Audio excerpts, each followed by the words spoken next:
थोड़ी मोड़ी बातों को लेकर के वो बदलता नहीं। जहाँ पर संबंध है वहाँ भी स्वभाव का अंतर है। पत्नी से, बच्चे से, समधी से, भाई से, मातहत और अफसर से, हर जगह जहाँ संबंध है वहाँ स्वभावों, रुचियों, गुणकर्मों का अंतर है। विवेकवान उसको संभाल के रखता है। थोड़ी थोड़ी बात को लेकर के आलोचना, फिर ये अच्छा लक्षण नहीं। सह लेना, संभाल लेना। कुआं अपनी छाया अपने से बाहर नहीं ले जाता है। कुआं में सदैव छाया अंदर ही रहती है, कुआं की छाया। विवेकवान संभाल करके अपने व्यवहार को रखता है। पति पत्नी में कुछ खटपट हो जाए और गांव वालों को बुला करके पंचायत करो, कितनी नकटाई है। अपने में संभालना चाहिए। त्रुटियां होती हैं, स्वभावों का अंतर होता है और स्वभावों के अंतर में भी त्रुटियां प्रतीत होती हैं। त्रुटियां न भी वो हों तो त्रुटियां लगती हैं। सब जगह गंभीरता की जरूरत है। विदेश में, यूरोप, अमेरिका इत्यादि में विवाह बहुत टूटता है। अब भारत में भी टूटने लगा है। शिक्षित लोगों में ज़्यादा होने लगा है, लेकिन अभी उस ढंग का नहीं है। फिर भी टूटन शुरू हो गई। भारतीय परंपरा में विवाह को अस्थाई माना गया, छोड़ना नहीं। अब किसी को ज्ञान वैराग्य हो बात अलग है, वो किसको होता है। कहीं लाखों में किसी को हुआ, एक को छोड़ करके दूसरा पकड़ना ये उचित नहीं माना गया है। तलाक का कानून बना है, उसकी आवश्यकता थी। वैसे तलाक का पता वेदों से ही नहीं लगता है। भारतीय परंपरा का मूल ग्रंथ वेद है और ऋग्वेद पहला है, लेकिन कहीं तलाक का पता नहीं। पति पत्नी का संबंध जीवन भर के लिए अस्थाई, ये बहुत बड़ी बात है। कुछ क्लेश है, ऐसे पुरुष भी होते हैं और ऐसी स्त्री भी होती है कि जो बहुत कुआचरण में रहते हैं और वहाँ पर छुटकारा के लिए कानून चाहिए था, वो कानून बन गया है। लेकिन कानून में बड़ी अड़चनें डाल दी गई हैं, बड़े व्यवधान कर दिए गए हैं, जल्दी तलाक ना हो। और जब आदमी की प्रवृत्ति हो जाएगी तो कानून अलग धारा रहेगा, तो टूटन तो होगी। पति पत्नी का संबंध भी स्थिर हो, छोड़ छोड़ करके फिर परिवर्तन ये अच्छा नहीं। ऐसे कहीं भी हो, अस्थायित्व की जरूरत है। समझदार और संयत व्यक्तियों के घर में नौकर पुस्त दर पुस्त रहते हैं। पिता नौकर था, अब लड़का नौकर है, उसके आगे उसका लड़का नौकर है। ऐसा अच्छे घरों में देखा जाता है। आपस में शिकायत न होने ही से ये यात्रा लंबी होती है और ये समझदारी का लक्षण है।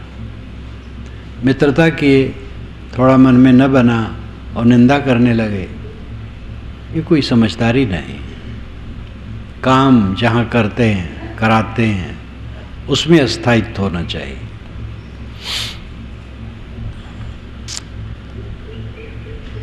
जहाँ से काम करावें करें, वहाँ से स्थायित्व।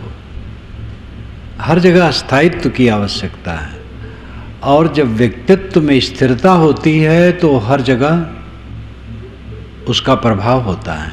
जो क्षणिक बुद्धि वाले हैं, क्षणे रुष्टे क्षणे तुष्टे रुष्टे तुष्टे क्षणे क्षणे,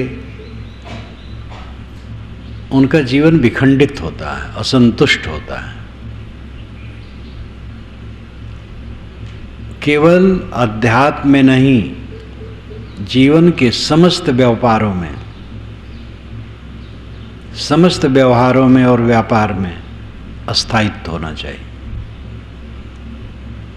साझेदारी में कोई व्यापार शुरू किया, धोखा दिया एक दूसरे को, इससे उनकी साख खत्म हो जाती है। लोभ, क्रोध, अहंकार, ये सब संबंध को बिगाड़ते हैं। आमदनी काम भर की होती रहेगी, मधुरता की जरूरत है। धन धन नहीं है, जन धन है।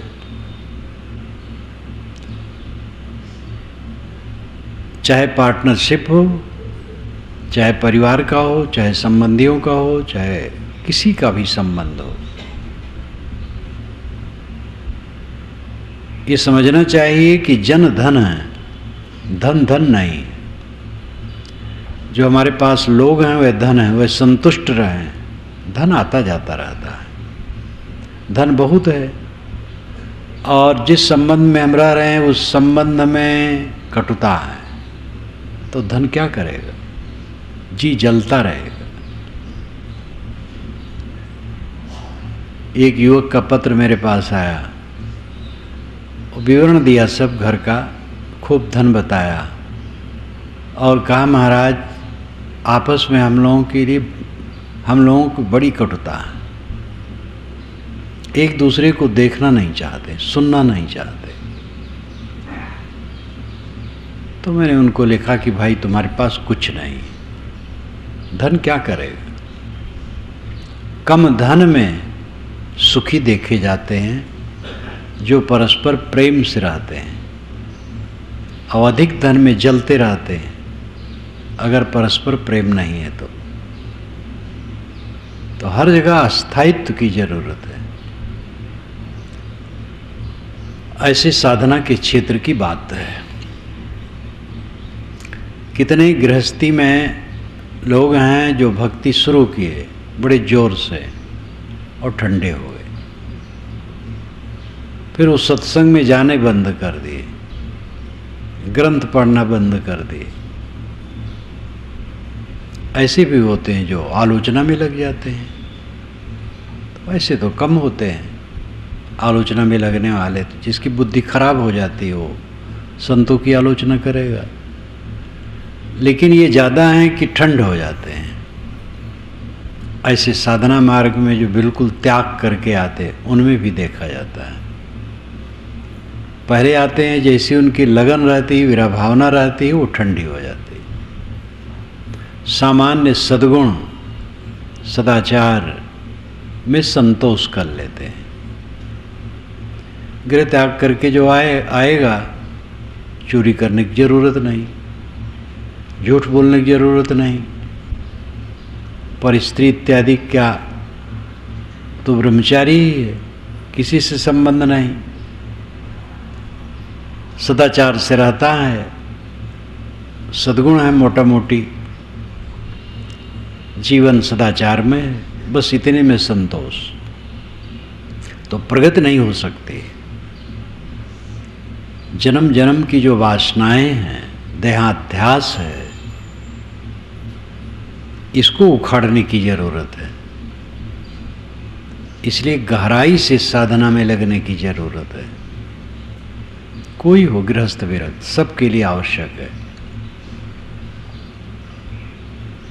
और एकरस साधना में लगने की जरूरत है। निष्ठा में परिवर्तन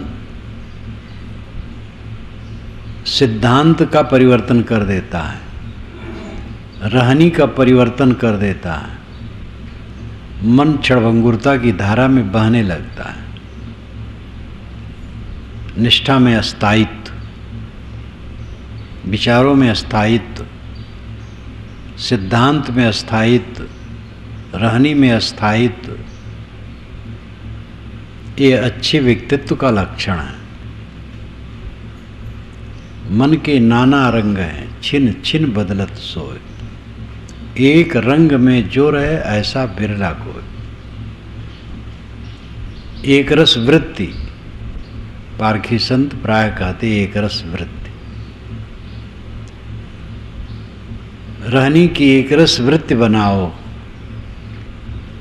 एक रस एक समान, जीवन भर एक समान रहनी में चलो।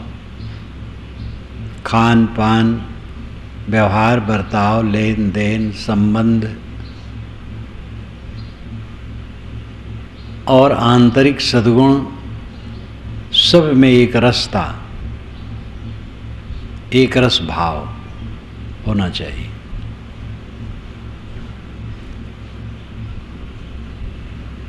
हीरा के विषय में सद्गुरु ने बताया है, हीरा सोई सराहिए सहे घनन की चोट, कपट कुरंगी मानवा परखत निकरा खोट। हीरा वही प्रशंसनीय माना जाता है जो घनों की चोट से है। और हीरा वालों से मैंने पूछा तो उन्होंने बताया कि सच है। गुजरात में, सूरत में प्राय हजारों लोग हीरा पर काम करते हैं, हीरा की घिसाई। वहाँ जब जाता हूँ तो मिलने वाले युवक अधिकतम कहते साहब हीरा घिस रहा हूँ, हीरा के कारखाने में नौकरी। उसके मालिक भी मिलते हैं। एक बार तो एक जौहरी ने 2 पसर हीरा लाया हमारे सामने, उसी घर में मेरा निवास था। दोनों हाथों में 2 पसर हीरा लाया, एक तराशा हुआ, एक गैर तराशा हुआ। तो तराशे हुए हीरे तो एकदम झलकते थे। 56 पहल हीरों में होते हैं, शायद कुछ में कम बनाते हूँ। 56 पहल, छोटे छोटे हीरों में तो शीशे से देखना पड़ता वो पहल। और जो तराशा नहीं था वो तो लगता था काई लगी हुई पत्थर के टुकड़े हैं, लेकिन वो जानता था कि हीरा है। उसने बताया तराश देने पर 10 गुना दाम बढ़ता है। अगर कच्ची स्थिति में 10,000 दाम है तो तराशने पर 1 लाख हो जाता है। और उसने बताया कि घन पर, निहाई पर रख करके घन से मारें तो टूटता नहीं, या तो घन में धंस जाएगा या बिछल करके गिर जाएगा। ये उसकी विशेषता होती है। वैसे है वो कार्बन, राख है। कलकत्ता में एक सज्जन, उसके विशेषज्ञ ने मुझे बताया, आपकी बार याद तो नहीं है, कितना तापमान बताया, कितना वजन बताया, इतने वजन से दबा दिया जाए तो राख हो जाएगा। लेकिन हीरा कठोर होता है, वो घन से टूटता नहीं। साहब ये तो उदाहरण देते हैं। हीरा से अर्थ यहाँ है मनुष्य। मनुष्य वह है जो टूटे ना, जो टूट जाए वो कच्चा है, खीरा है। हीरा खीरा में बहुत फर्क है। खीरा तो हाथ से तोड़ दो पट से टूट जाएगा, और हीरा घन से भी नहीं टूटता है। असली व्यक्तित्व की पहचान है उसमें भक्ति में अस्थायित्व, वैराग्य में अस्थायित्व, सदाचार में अस्थायित्व, सिद्धांत में अस्थायित्व, रहनी में अस्थायित्व, क्षण क्षण रंग बदलना, आदर के वचन जिनके लिए कहना चाहिए उनके लिए अनादर के वचन कहने लगते हैं लोग। सभ्यता की परवाह ही नहीं करते हैं। ऐसा व्यक्तित्व सबकी नजरों में गिरा हो जाता है। हीरा सोई सराई सहे घनन की चोट, कपट कुरंगी मानवा परखत निकरा खोट।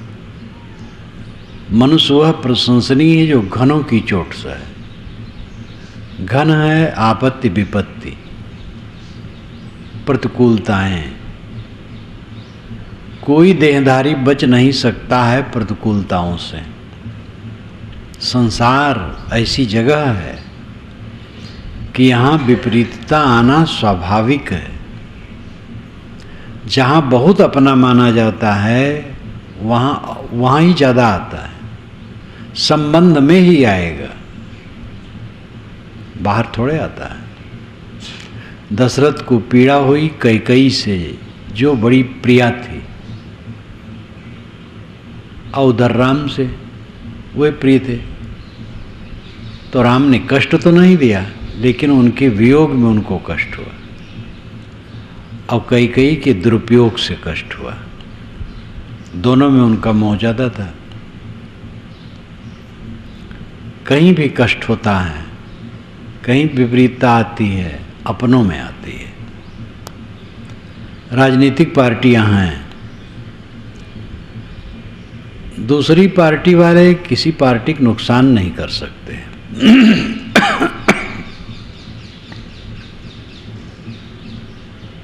हल्ला गुल्ला कर लें,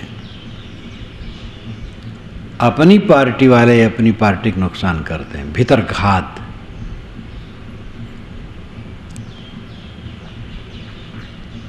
इसी प्रकार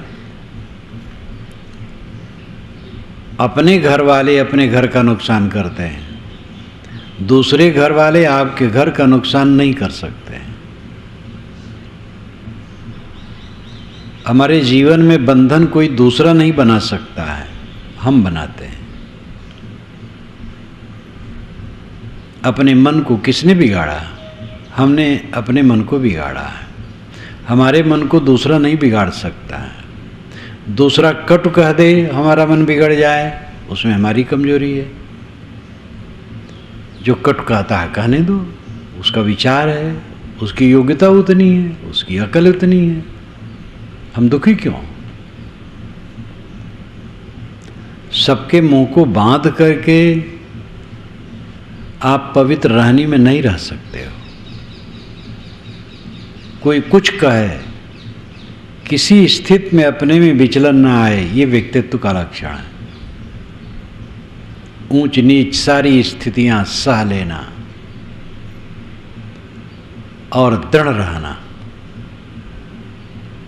भय रहित, प्रलोभन रहित जो रहता है उसकी ही रहनी स्थिर रहती है।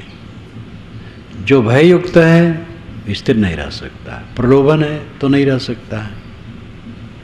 प्रलोभन प्राय होता है और कहीं कहीं भय भी होता है। भय के कारण भी लोग सन्मार्ग छोड़ देते हैं, अधिकतम प्रलोभन के कारण छोड़ते हैं। कच्चा मन, खाने बैठे और लगा कि जितना खाना चाहिए हो गया, लेकिन प्रलोभन, कुछ चोक चटकार की चीज़ें मिली हैं और खा लिए, और फिर पश्चाताप। प्रलोभन के पश्चात पश्चाताप के अलावा और कुछ नहीं। प्रलोभन से आदमी डगमगा जाता है। एक अफसर जीवन भर घूस नहीं लिया था। ये 70 वर्ष पुरानी घटना है। एक बड़े अफसर ने ही मुझसे बताया था। मुझसे क्या बताया था, दूसरों से बात कर रहा था, मैं तो बच्चा था, सुन रहा था। घटना और पुरानी थी, मैं भी बैठा था।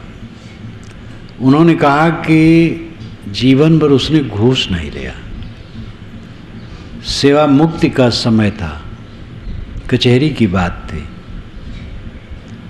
तो एक मुवक्किल से उसने पैसा ले लिया और कागज में कुछ हेरा फेरी किया। पकड़ा नहीं गया, काम कर दिया। लेकिन जितने लोग थे, अफसर या क्लर्क, सबको पश्चाताप हुआ उसके लिए। जो लेते हैं घूस वो तो लेते ही, ऐसा आदमी जो जीवन भर नहीं लिया हो, अंत में ले ले, कितना पैसा रहेगा? पैसा आएगा जाएगा। तो भटक गया अंत में और घूस ले लिया। जब तक अपने में दृढ़ता नहीं होगी, प्रलोभन होगा, वो अपने में स्थिर नहीं हो सकता है। कांट नाम के एक दार्शनिक हुए हैं पश्चिम देश में। वह हल्के वदन के, विवाह उन्होंने नहीं किया और 60 मील या कोस से बाहर जीवन में कभी नहीं गए कि जो यहाँ है वही वहाँ है, कहाँ जाऊँ, क्या देखूँ। इतना चुस्त दुरुस्त वो महापुरुष था कि घूमने जब निकलता था तो लोग अपनी घड़ी की सुई मिलाते थे। टाइम, बिल्कुल टाइम पर निकलते थे, हर काम टाइम पर। शुद्ध बुद्धिवाद कांट की बड़ी पुस्तक है, मैंने उसमें बहुत हिस्सा पढ़ा है। शुद्ध बुद्धिवाद हिंदी भाषा के अनुसार उसका नाम है। तो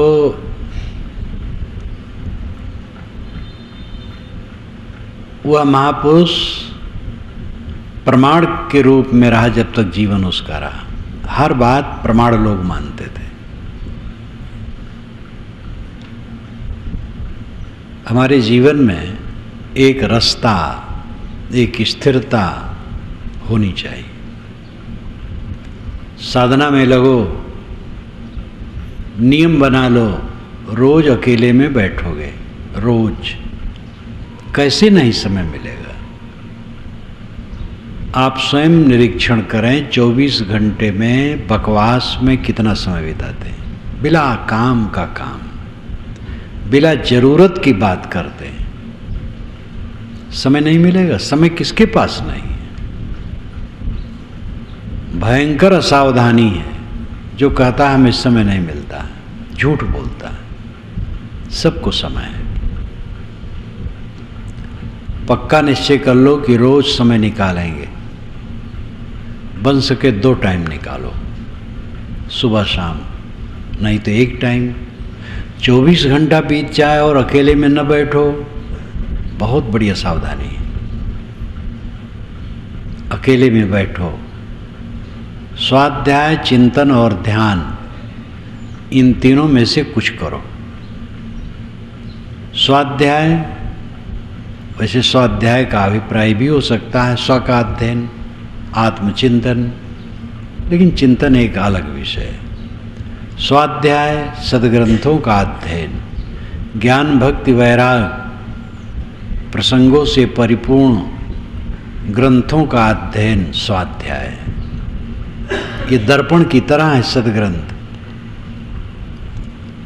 पढ़ो और अपने स्वभाव और चेहरे को परखो। सदग्रंथ पढ़ो और चिंतन करो। वास्तविकता पर विचार चिंतन कहलाता है। एक दिन मैंने कहा था, एक होता है मनोविलास, दूसरा होता है चिंतन। मनोविलास कहते हैं मन की कल्पनाओं में तैरते रहना। जवानी, सौंदर्य, धन, प्रभुता, पद, प्रतिष्ठा, भोग विलास, ये सब की कल्पना में डूबे रहना। बूढ़ा ही है लेकिन जवान बना है, मन से कल्पना कर रहा है। झोपड़ी में है, महल की कल्पना कर रहा है। तो ये जो मनोविलास है, ये महाविनाशक है। और चिंतन वास्तविकता पर विचार है क्या, तथ्य क्या है, शरीर है क्या, हड्डी की झोपड़ी, टट्टी पेशाब भरी,